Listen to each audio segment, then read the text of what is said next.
Hello friends, स्वागत है आपका अपने चैनल स्टडी पॉइंट एग्ज़ाम पर। और आज के इस वीडियो में हम बात करेंगे एडिटोरिया करंट अफेयर के बारे में, जो हर सेट में 50 प्रश्न पूछा गया है। तो आज हम प्रैक्टिस सेट 2 से टेस्ट नंबर 2 का बात करेंगे। तो आज का प्रश्न हम देखते हैं। तो आज का पहला प्रश्न है, 15 सितंबर 2020 को लोकसभा में सांसदों के वेतन में कटौती का बिल पारित किया गया है। इसके तहत एक वर्ष तक उनके वेतन में कितने प्रतिशत की कटौती की जाएगी? तो इसका राइट आंसर होगा ऑप्शन सी, यानी कि 30%। 15 सितंबर 2020 को लोकसभा में सांसद के वेतन में कटौती की जाने की बिल पारित हुआ है। इसमें एक साल तक 30% बिल का कटौती होगा। ये कोविड-19 महामारी के कारण ये कटौती किया जाएगा। तो अब अगला प्रश्न है, प्रश्न नंबर 2, दक्षिण भारत की पहली किसान रेल किन 2 स्थानों के बीच चलाई जाएगी? तो इसका राइट आंसर होगा ऑप्शन सी, यानी कि आंध्र प्रदेश से दिल्ली के बीच। तो पहली रेल ट्रेन चलाई गई थी दानापुर से महाराष्ट्र के बीच। और दूसरा यह प्रश्न है, दक्षिण भारत की पहली किसान रेल, तो ये आंध्र प्रदेश से दिल्ली के बीच चलाई जाएगी। तो अब अगला प्रश्न है, प्रश्न नंबर 3, किस बैंक ने कपास उत्पादकों को ऋण प्रदान करने हेतु सफल नामक ऋण योजना की शुरुआत की है? तो इसका राइट आंसर होगा ऑप्शन बी, यानी कि एसबीआई बैंक। एसबीआई बैंक ने कपास उत्पादक को ऋण उत्पादक करने हेतु सफल नामक ऋण योजना की शुरुआत की है। तो अब अगला प्रश्न है, प्रश्न नंबर 4, सूचना प्रौद्योगिकी अधिनियम को किस धारा के तहत अब तक भारत में कुल 224 चीनी ऐप को प्रतिबंधित किया जा चुका है? तो इसका राइट आंसर होगा ऑप्शन डी, यानी कि 69A आर्टिकल के तहत सूचना प्रौद्योगिकी अधिनियम की 224 चीनी ऐप को प्रतिबंधित किया गया है। तो अब हम बात करते हैं अगला प्रश्न, प्रश्न नंबर 5, किस राज्य सरकार ने कोविड-19 को लेकर प्रोजेक्ट प्लेटिना की शुरुआत की है? तो इसका राइट आंसर होगा ऑप्शन बी, यानी कि महाराष्ट्र। महाराष्ट्र राज्य ने कोविड-19 को लेकर प्रोजेक्ट प्लेटिना नामक शुरुआत की है। तो अब अगला प्रश्न है, प्रश्न नंबर 6, एशिया का सबसे बड़ा solar plant Rewa solar plant किस राज्य में स्थापित किया जाएगा? तो जैसा कि आप लोग जानते हैं, रीवा मध्य प्रदेश राज्य में पड़ता है। तो इसका राइट आंसर होगा ऑप्शन डी, यानी कि मध्य प्रदेश। एशिया का सबसे बड़ा सोलर प्लांट रीवा मध्य प्रदेश में स्थापित किया जाएगा। तो अब अगला प्रश्न है, प्रश्न नंबर 7, जून 2020 में माइकल मार्टिन किस देश के नए प्रधानमंत्री चुने गए हैं? तो इसका राइट आंसर होगा ऑप्शन बी, यानी कि आयरलैंड। तो जून 2020 में माइकल मार्टिन को आयरलैंड का प्रधानमंत्री चुना गया है। अब अगला प्रश्न है, प्रश्न नंबर 8, किस राज्य में 150 से अधिक लाइकेन प्रजाति के साथ भारत का पहला लाइकेन पार्क स्थापित किया जाएगा? तो इसका राइट आंसर होगा ऑप्शन सी, यानी कि उत्तराखंड में 150 से अधिक लाइकेन प्रजाति के साथ भारत का पहला लाइकेन पार्क स्थापित किया जाएगा। तो अब अगला प्रश्न है, प्रश्न नंबर 9, किस भारतीय अर्थशास्त्री को जर्मन बुक का प्रतिष्ठित शांति पुरस्कार प्रदान किया गया है? तो इसका राइट आंसर होगा ऑप्शन सी, यानी कि अमर्त्य सेन को। किस भारतीय अर्थशास्त्री को जर्मन बुक का प्रतिष्ठित शांति पुरस्कार प्रदान किया गया है? तो इसका राइट आंसर होगा अमर्त्य सेन को। अब अगला प्रश्न है, 36वां आसियान शिखर सम्मेलन कहाँ आयोजित किया गया? तो इसका राइट आंसर होगा ऑप्शन डी, यानी कि वियतनाम में 36वां आसियान शिखर सम्मेलन 2020 का आयोजित किया गया है। तो अब अगला प्रश्न है, भारत के बाहर विश्व का पहला योग विश्वविद्यालय किस देश में स्थापित किया जाएगा? तो इसका राइट आंसर होगा अमेरिका में, ऑप्शन बी, अमेरिका। अमेरिका में विश्व का पहला योग विश्वविद्यालय खोला जाएगा।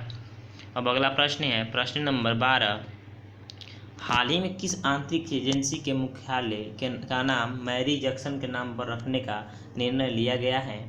तो इसका राइट आंसर होगा ऑप्शन सी, यानी कि नासा को। नासा का नाम अब आंतरिक एजेंसी के मुख्यालय का नाम मैरी जैक्सन के नाम पर रखने जाने का निर्णय लिया गया है। तो अब अगला प्रश्न है, ई पंचायत पुरस्कार 2020 में किस राज्य को प्रथम स्थान प्राप्त हुआ है? तो इसका राइट आंसर होगा ऑप्शन ए यानी कि हिमाचल प्रदेश। हिमाचल प्रदेश को ई पंचायत पुरस्कार 2020 में प्रथम स्थान प्राप्त हुआ है। तो अब अगला प्रश्न है, 20 जून 2020 को मनाए गए विश्व शरणार्थी दिवस की थीम क्या था? तो इसका राइट आंसर होगा ऑप्शन ए यानी कि एवरी एक्शन काउंट्स। तो अब अगला प्रश्न है प्रश्न नंबर 15, invisible a tribute to Manohar Parrikar पुस्तक किसके द्वारा लिखी गई है? तो इसका राइट आंसर होगा ऑप्शन सी यानी कि तरुण विजय के द्वारा invisible a tribute Manohar Parrikar पुस्तक लिखा गया है। तो अब अगला प्रश्न है प्रश्न नंबर 16, कोनेरू हम्पी का संबंध किस खेल से है? तो इसका राइट आंसर होगा ऑप्शन बी यानी कि शतरंज से कोनेरू हम्पी खेल का संबंध है। तो अब अगला प्रश्न है, किस राज्य ने वंदे उत्कल जननी को गीत का दर्जा प्रदान किया गया है? तो इसका राइट आंसर होगा ऑप्शन सी यानी कि उड़ीसा को वंदे उत्कल जननी को राजगीत का दर्जा प्रदान किया गया है।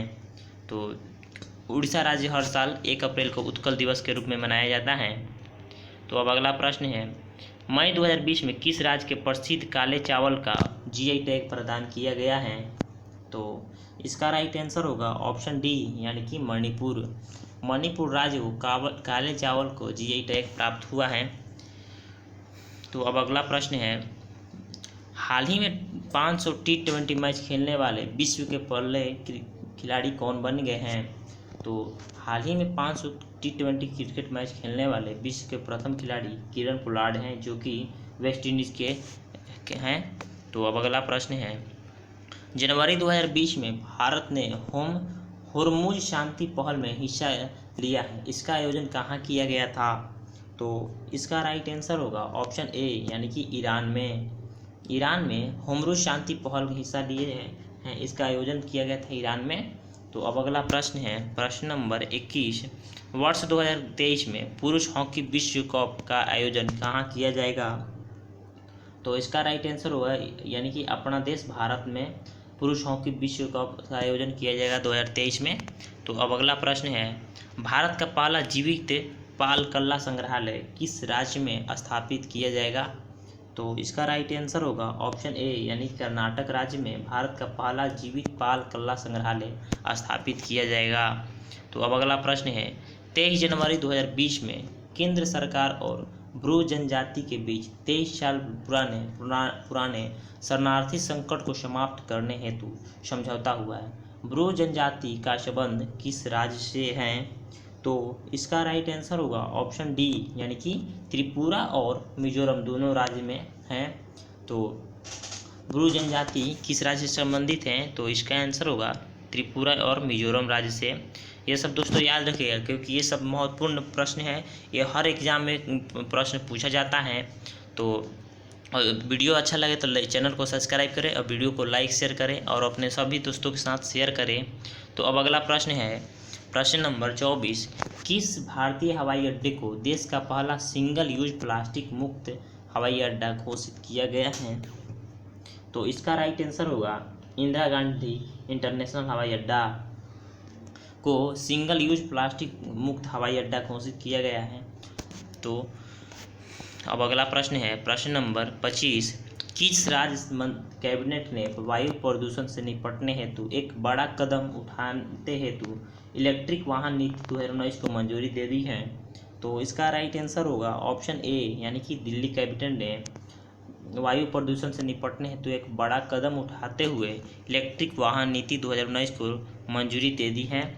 तो अब हम बात करते हैं अगला प्रश्न नंबर 26, देश में पहली बार आयोजित किए जा रहे खेलो इंडिया यूनिवर्सिटी गेम्स का शुभारंभ किस राज्य में किया जाएगा?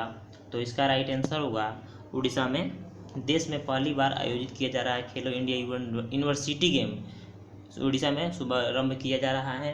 और हाल ही में खेलो इंडिया यूथ गेम्स जो 3वां संस्करण शुरू हुआ था वो असम के गुवाहाटी में हुआ था, और खेलो इंडिया यूथ गेम्स के 4था संस्करण हरियाणा में शुरू किया जाएगा। तो अब अगला प्रश्न है प्रश्न नंबर 27। निम्नलिखित में से किस देश के साथ भारतीय वायुसेना के इंद्रधनुष युद्धाभ्यास का आयोजन किया जाएगा? तो इसका राइट आंसर होगा ऑप्शन बी यानी कि इंग्लैंड के साथ भारतीय वायुसेना के इंद्रधनुष युद्धाभ्यास का आयोजन किया गया है। तो अब अगला प्रश्न है प्रश्न नंबर 28। लोकसभा के ने हाल ही में गर्भपात को अधिकतम सीमा 20 सप्ताह से बढ़ाकर कितने सप्ताह करने की अनुमति विधेयक पारित कर दिया है? तो इसका राइट आंसर होगा ऑप्शन डी यानी कि 24 सप्ताह। पहले लोकसभा में गर्भपात की अधिकतम सीमा 20 सप्ताह थी, अब इसको बढ़ाकर 24 सप्ताह करने की घोषणा कर दी गई है। तो अब अगला प्रश्न है प्रश्न नंबर 29। मणिपुर में विश्व का सबसे ऊंचा रेलवे पुल निर्मित किया जा रहा है, यह पुल किस नदी पर बनाया जाएगा? तो इसका राइट आंसर होगा ऑप्शन डी यानी कि आयरिंग में। मणिपुर में विश्व का सबसे ऊंचा रेलवे पुल निर्मित किया जा रहा है, यह पुल बनाया जाएगा आयरिंग में। तो अब अगला प्रश्न है प्रश्न नंबर 30। भारत की पहली किसान रेल का परिचालन किन दो स्थानों के बीच किया गया? तो जैसा कि मैं पहला प्रश्न में बताया हूँ, ये दानापुर से देवलाली के बीच में चलाया जाएगा। तो इसका राइट आंसर होगा ऑप्शन सी यानी कि देवलाली से दानापुर के बीच, देवलाली जो कि महाराष्ट्र में पड़ता है। तो भारत की पहली किसान रेल का परिचालन देवलाली से दानापुर के बीच किया गया है। और ये दोस्तों याद रखें क्योंकि ये SSC CHSL में हाल ही में प्रश्न आज ही के प्रश्न में पूछा गया है। तो अब अगला प्रश्न है प्रश्न नंबर 31। वर्ष 2020 में अमेरिका में होने वाले उपराष्ट्रपति चुनाव में किस भारतीय मूल महिला को उम्मीदवार के रूप में चुना गया है? तो इसका राइट आंसर होगा ऑप्शन बी यानी कि कमला हैरिस को अमेरिका में होने वाले उपराष्ट्रपति चुनाव में भारतीय मूल को उम्मीदवार के रूप में चुना गया है। तो अब अगला प्रश्न है प्रश्न नंबर 32। केंद्रीय आवास और शहरी मामले मंत्रालय द्वारा जारी स्वच्छ सर्वेक्षण 2020 के तहत किस शहर को प्रथम स्थान प्राप्त हुआ है? तो इसका राइट आंसर होगा ऑप्शन सी यानी कि इंदौर। लगातार चौथी बार ये इंदौर प्रथम स्थान प्राप्त किया है। तो केंद्रीय आवास और शहरी मामले मंत्रालय द्वारा जारी सर्वेक्षण 2020 के तहत प्रथम स्थान इंदौर को मिला है, जो कि लगातार 4 साल से ये प्रथम स्थान पर है। तो अब अगला प्रश्न है प्रश्न नंबर 33। हाल ही में किस देश ने महात्मा गांधी की तस्वीर को अपने देश के सिक्कों पर अंकित करने की घोषणा की है? तो इसका राइट आंसर होगा ऑप्शन ए यानी कि ब्रिटेन ने। ब्रिटेन में महात्मा गांधी की तस्वीर को अपने देश के सिक्के पर अंकित करने की घोषणा की है। तो अब अगला प्रश्न है लेबनान में हुए भारी विस्फोट के बाद प्रधानमंत्री हसन दियाब के इस्तीफे के पश्चात वहां के प्रधानमंत्री किसे नियुक्त किया गया है? तो इसका राइट आंसर होगा ऑप्शन सी यानी कि मुस्तफ़ा आदिब। तो जो आप लोग जैसे हाल ही में चर्चा में रहा, लेबनान में भारी विस्फोट हुआ था बेरूत में, तो वहाँ के प्रधानमंत्री पहले थे हसन दियाब ने इस्तीफा दे दिए थे, तो वहाँ का प्रधानमंत्री नियुक्त किया गया है मुस्तफ़ा आदिब को। तो अब अगला प्रश्न है प्रश्न नंबर 35। भारत का पहला अंतर्राष्ट्रीय महिला व्यापार केंद्र किस राज्य में स्थापित किया जाएगा? तो इसका राइट आंसर होगा केरल राज्य में। भारत का पहला अंतर्राष्ट्रीय महिला व्यापार केंद्र केरल राज्य में स्थापित किया जाएगा। तो अब अगला प्रश्न है प्रश्न नंबर 36। वर्ष 2021 में आयोजित T20 वर्ल्ड कप की मेजबानी किस देश को सौंप दी गई है? तो इसका राइट आंसर होगा अपना देश भारत को वर्ल्ड कप T20 2021 की मेजबानी सौंप दी गई है। तो ये वर्ल्ड कप जो 2021 है 2020 में ऑस्ट्रेलिया में होने वाला था, जो कोविड-19 महामारी के कारण रद्द हो गया है, तो इसको अब 2022 में आयोजित किया जाएगा ऑस्ट्रेलिया में, और 2021 में आयोजित किया जाएगा T20 वर्ल्ड कप भारत में, और 2023 में वर्ल्ड ODI का world cup T20 world cup है, तो वनडे मैच का वर्ल्ड कप 2023 में आयोजित किया जाएगा भारत में ही। तो अब अगला प्रश्न है प्रश्न नंबर 37। हाल ही में प्रकाशित की गई पुस्तक वन अरेंज्ड मर्डर किसके द्वारा लिखी गई है? तो इसका राइट आंसर होगा ऑप्शन बी यानी कि चेतन भगत। चेतन भगत ने वन अरेंज्ड मर्डर द्वारा पुस्तक लिखी गई है। तो अब अगला प्रश्न है प्रश्न नंबर 38। किस राज्य में भारत के सबसे लंबे नदी रोपवे का निर्माण किया जा रहा है? तो इसका राइट आंसर होगा ऑप्शन सी, यानी कि असम राज्य में भारत के सबसे लंबे नदी रोपवे का निर्माण किया जा रहा है। तो अब अगला प्रश्न है प्रश्न नंबर 39। इंडो पैसिफिक के क्षेत्र में अर्थव्यवस्था को मजबूत करने हेतु किन 3 देशों द्वारा द्विपक्षीय आपूर्ति श्रृंखला लचीलापन पहल की शुरुआत की गई है? निम्नलिखित से कौन सा देश उसमें शामिल नहीं है? तो इसका राइट आंसर होगा ऑप्शन बी, यानी कि इंडोनेशिया। इंडो पैसिफिक क्षेत्र में अर्थव्यवस्था को मजबूत करने हेतु 3 देशों को द्वारा त्रिपक्षीय आपूर्ति श्रृंखला लचीलापन की शुरुआत की गई है, और वो 3 देशों में शामिल है भारत, जापान और ऑस्ट्रेलिया। इसमें इंडोनेशिया शामिल नहीं है। तो ये दोस्तों याद रखिएगा, इंडो पैसिफिक क्षेत्र में अर्थव्यवस्था को मजबूत करने के लिए 3 देशों को त्रिपक्षीय आपूर्ति श्रृंखला लचीलापन पहल शुरू की है। इसमें कौन कौन देश है, ऐसा क्वेश्चन पूछ सकता है। तो इसमें भारत, जापान और ऑस्ट्रेलिया शामिल हैं। तो अब अगला प्रश्न है प्रश्न नंबर 40। फसलों के नुकसान होने पर किसानों को मुआवजा देने हेतु किसान सहाय योजना किस राज्य में द्वारा शुरू की गई है? तो इसका राइट आंसर होगा ऑप्शन सी, यानी कि गुजरात। फसल को नुकसान होने पर किसानों को मुआवजा देने हेतु किसान सहाय योजना गुजरात राज्य द्वारा शुरू की गई है। तो अब अगला प्रश्न है, हाल ही में किस देश का पहला परमाणु ऊर्जा संयंत्र बाराकाह का परिचालन शुरू किया है? तो इसका राइट आंसर होगा संयुक्त अरब अमीरात, यानी कि ऑप्शन डी। संयुक्त अरब अमीरात ने अरब देश का पहला परमाणु ऊर्जा संयंत्र बाराकाह का परिचालन किया है। तो अब अगला प्रश्न है प्रश्न नंबर 42। कोविड-19 संबंधी तनावग्रस्त संपत्तियों से निपटने हेतु के लिए आरबीआई द्वारा किसकी अध्यक्षता में 5 सदस्यीय विशेषज्ञों का गठन किया गया है? तो इसका राइट आंसर होगा ऑप्शन सी, यानी कि केवी कामत समिति के द्वारा कोविड-19 संबंधित तनावग्रस्त संपत्तियों के निपटने के लिए आरबीआई द्वारा अध्यक्षता में 5 सदस्यीय विशेषज्ञ समिति का गठन किया गया है, केवी कामत के द्वारा। अब अगला प्रश्न है, कौन सा राज्य स्थानीय लोगों के लिए नौकरियों की 100% की सीटों का आरक्षित करने वाला देश का पहला राज्य है? तो इसका राइट आंसर होगा ऑप्शन ए, मध्य प्रदेश राज्य ने सरकारी नौकरियों की 100% सीटों की आरक्षित करने वाला देश का पहला राज्य बन गया है। तो अब अगला प्रश्न है प्रश्न नंबर 44। नीति आयोग द्वारा जारी निर्यात तत्परता सूचकांक 2020 के तहत किस राज्य को प्रथम स्थान प्राप्त हुआ है? तो इसका राइट आंसर होगा ऑप्शन बी, यानी कि गुजरात। गुजरात नीति आयोग द्वारा जारी निर्यात तत्परता सूचकांक 2020 के तहत प्रथम राज्य है। तो अब अगला प्रश्न है प्रश्न नंबर 45। किस राज्य सरकार द्वारा महिलाओं को जरूरत की वस्तुओं खरीदने के लिए अरुणोदय योजना की शुरुआत की गई है? तो इसका राइट आंसर होगा अरुणोदय असम राज्य में शुरू किए गए हैं। तो ये दोस्तों याद रखिएगा, किस महिलाओं के ज़रूरत की वस्तुओं को खरीदने के लिए असम राज्य में अरुणोदय योजना की पहल शुरुआत की गई है। तो अब अगला प्रश्न है प्रश्न नंबर 46। अगस्त 2020 में किस भारतीय को एशियन डेवलपमेंट बैंक के उपाध्यक्ष के रूप में नियुक्त किया गया है?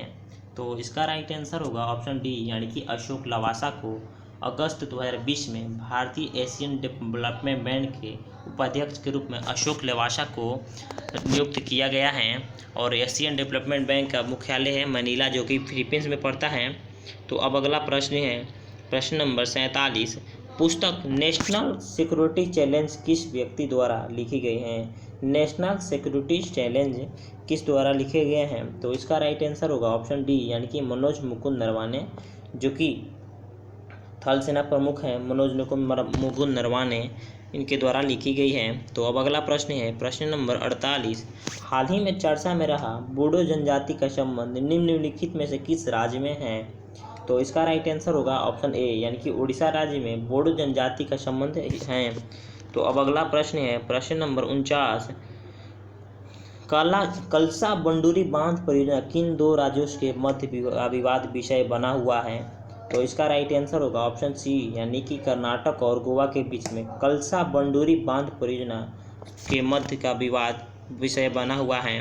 तो अब अगला प्रश्न है, सितंबर 2020 में जारी ग्लोबल इनोवेशन इंडेक्स 2020 के तहत भारत का कौन सा स्थान है? तो इसका राइट आंसर होगा ऑप्शन बी यानी कि 48 है। तो सितंबर 2020 में जारी ग्लोबल इनोवेशन इंडेक्स 2020 के तहत भारत का स्थान 48वां है। तो आज के लिए इतना ही, और प्लीज़ सभी साथी चैनल को सब्सक्राइब करें और वीडियो को लाइक शेयर करें और अपने सभी दोस्तों के साथ शेयर करें, और वीडियो अच्छा लगे तो लाइक शेयर करें। और आज के लिए इतना ही। Thank you so much. जय हिंद, जय भारत।